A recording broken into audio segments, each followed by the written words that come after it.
Demi bahan bakar solar, para sopir truk rela antre hingga berjam-jam. Antrean panjang truk pengangkut pasir ini terjadi di SPBU Malino di Kecamatan Tinggi Moncong, Kabupaten Goa. Kondisi ini juga menyebabkan kemacetan sepanjang 3 km ke arah kawasan wisata Malino maupun sebaliknya.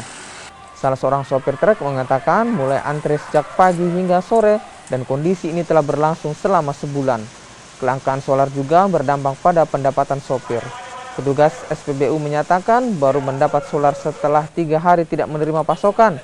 Pihak SPBU juga membatasi pembelian solar tiap truk dengan maksimal 300 hingga 400 ribu rupiah.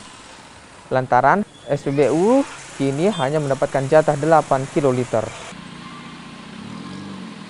Rasakannya bagaimana teman-teman Nasor berdampak tidak dengan penghasilan? Berdampak karena itu kita kerja pokoknya sopir baru tidak ada red.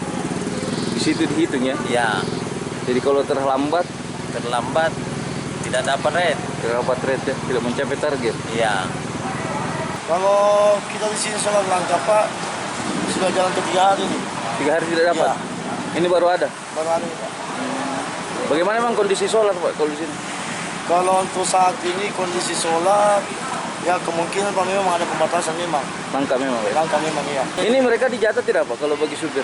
Kalau untuk supir Pak memang ada maksimalnya itu mobil maksimal 200 liter Satu per mobil? satu mobil. Cuma karena yang masuk ke kami cuma 8.000 KL, kita berhitung dengan kondisi mobil yang ada.